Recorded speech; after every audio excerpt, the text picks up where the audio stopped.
पर बड़े ने चावल के बदले एक आंख निकलवा ली और 10 किलो चावल दे दिए। यह देखकर उसके बीवी बच्चे रोने लगे। किसी गांव में 2 भाई रहते थे। बड़ा भाई अमीर था, उसके पास किसी बात की कमी नहीं थी। छोटा भाई गरीब था, मेहनत मजदूरी करके पेट पालता था। एक दिन दोनों भाइयों में बहस होने लगी। बड़े भाई ने कहा, भले का भला नहीं होता, आज की दुनिया में भले को भीख भी नहीं मिलती, इसलिए दूसरे का चाहे बुरा ही क्यों ना हो, अपने भले की बात सबसे पहले सोचनी चाहिए। छोटे ने कहा, नहीं भैया, कष्ट औरों को हो ऐसे में अपना भला कैसे हो सकता है।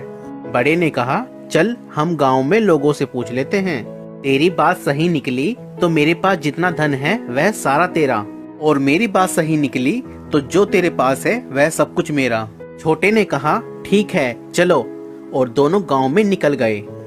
गांव में पहुंचकर 1 से पूछा, 2 से पूछा, 3 से पूछा, सभी लोग यही कहने लगे कि आजकल भलाई का जमाना नहीं रहा, भलाई करने वाला तो भूखा मरता है, भले आदमी का कहीं गुजारा नहीं होता, और जो बुरी राह पर चलता है वह खूब फलता फूलता है, धन दौलत से सुखी रहता है।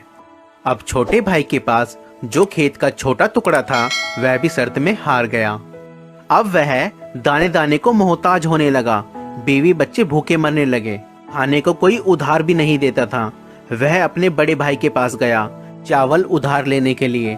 सोचा बड़ा भाई है, वह दे देगा। उसने बड़े भाई से कहा, भैया 10 किलो चावल दे दो, घर में अन्न का दाना तक नहीं है, बच्चे भूखे मर रहे हैं। बड़े भाई ने तुरंत कहा, पैसे दे दो और जितना चाहे चावल ले जाओ।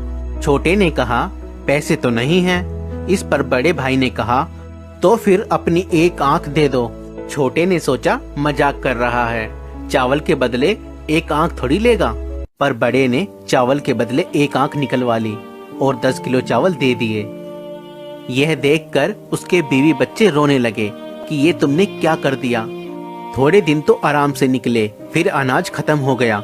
छोटा भाई हारकर फिर से बड़े भाई के पास गया। उससे अपने भूख से बिलखते हुए बच्चे देखे नहीं जा रहे थे। बड़े ने फिर कहा, दूसरी आंख दे दो और चावल ले जाओ। छोटे ने दूसरी आंख भी निकलवा दी और चावल ले आया। घर पर बीवी बच्चे देखकर रोने लगे, तुमने ये क्या कर दिया, अब क्या होगा। छोटे भाई ने कहा, अब मैं अंधा हो गया हूँ, लोग मुझे भीख दे देंगे तो मुझे सड़क के किनारे बैठा आना। दूसरे दिन से रोज उसकी पत्नी उसे रास्ते पर बैठा आती थी, जिससे उसका रोज का काम चलने लगा। एक दिन उसे बैठे बैठे बहुत देर हो गई। उसकी पत्नी उसे लेने के लिए नहीं आई। उसने बहुत समय तक उसकी राह देखी। फिर जब बहुत रात हो गई तो वह अपने घर की तरफ चल दिया, पर ना दिखने के कारण वह रास्ता भटक गया। आखिर उसने सोचा, अब तो यहीं बैठकर ही रात गुजार लेता हूँ, और आगे चला तो रास्ता भूल जाऊंगा। वह एक पेड़ के नीचे बैठ गया। कुछ समय पश्चात पेड़ से आवाज आने लगी और तभी एक तूफान सा आया। दरअसल यह भूत थे। चारों में से एक उनका सरदार था। भूत बहुत खुराफाती थे। सब 1 महीने भर लोगों को सताते थे, और महीने में एक दिन इसी पेड़ पर सरदार सबका हिसाब किताब करता था। आज वही हिसाब किताब करने वाला दिन था। सरदार ने पूछा, हाँ भाई, तुम लोगों ने क्या क्या किया, एक एक करके बताओ। पहला भूत बोला, एक गांव में 2 भाई थे, भले बुरे का तर्क हुआ, दोनों ने बाजी रखी, छोटा भाई हार गया, मैंने उसे अंधा बनवा दिया। सरदार बोला, बहुत खूब, अब अंधा ही बना रहेगा। वह क्या जाने कि इस पेड़ की तली की ओस लगाने से उसकी आंखें ठीक हो सकती है। दूसरा भूत बोला, मैंने रामनगर के जिले के सारी नदी, नाले, झरने, तालाब, कुएं, बावड़ी सब कुछ सुखा दिए हैं। पानी के लिए हाहाकार मचा हुआ है, कई कोस तक पानी नहीं है, सब यूं ही तड़प तड़प कर मर जाएंगे। भूतों का सरदार बोला, बहुत खूब, प्यासे मरे सब, उन्हें क्या पता कि वहीं पहाड़ के तले से 7 मिट्टी की परतें हटा देने से पानी फिर से आ सकता है।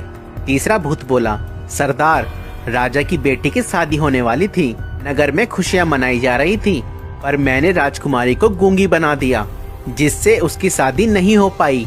महल में मातम छा गया है। सरदार ने कहा, वाह बहुत खूब, वह गूंगी ही रहेगी। किसी को क्या मालूम, इस पेड़ की झूमती जटा को पीसकर पिला देने से वह फिर से बोलने लगेगी। खैर चलो, 1 महीने बाद इसी दिन फिर यहीं मिलेंगे। एक तूफान सा उठा और चारों भूत चले गए। तब तक सवेरा हो गया था। अंधे भाई ने सबसे पहले वहां की ओस की बूंदें अपनी आंखों पर लगाई। उसकी आंखें लौट आई। वह खुशी से झूम उठा। उसने जल्दी से पेड़ की जटा ली और अपने घर लौटा। उसकी आंख वापस आ जाने से सब बहुत खुश हो गए। उसने सारा किस्सा अपनी पत्नी को सुनाया और घर से निकल गया और सीधे रामनगर पहुंचा।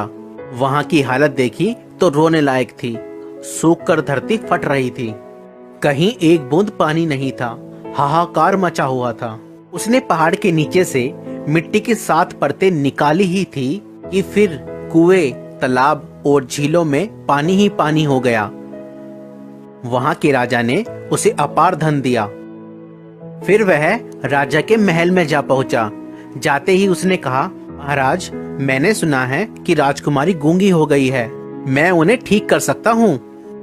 उसने झट से पेड़ की जटा को पीसकर राजकुमारी को पिला दिया और राजकुमारी बोलने लगी। राजा बहुत खुश हुआ। राजा ने असरफियों से उसकी झोली भर दी, गाड़ी घोड़ा दिया और रहने के लिए एक महल देकर परिवार के साथ यहाँ आकर रहने को कहा। छोटा भाई धन से लदा घर लौटा। उसके परिवार में खुशी की लहर दौड़ गई। बड़े भाई ने देखा कि उसकी आंखें भी आ गई और इतनी दौलत भी। वह ईर्ष्या से जलने लगा। उसने छोटे भाई से माफी मांगी और आग्रह किया कि उसे भी वह राज बता दे। छोटे भाई को दया आ गई। उसने सारा राज बड़े भाई को बता दिया। बड़ा भाई भी उसी जंगल में गया, उसी पेड़ तले बैठा। फिर वही तूफान आया और भूतों की आवाज आने लगी। लेखा जोखा होने लगा। भूत कहने लगे, जो किया कराया था सब पर पानी फिर गया। जरूर किसी ने अपना भेद सुन लिया। भूत जब पेड़ से उतरे तो बड़े भाई को बैठा पाया। बस फिर क्या था, झट से उसका गला घोंट दिया और बड़ा भाई वहीं मर गया। मित्रों, कहानी थोड़ी काल्पनिक है, लेकिन इससे हमें ये शिक्षा मिलती है कि भला करने वाले के साथ बुरा नहीं होता। वह बुरा करने वाले के कर्मों का परिणाम देर सवेर उसके सामने आता जरूर है। मनुष्य को हमेशा संतुष्ट रहना चाहिए।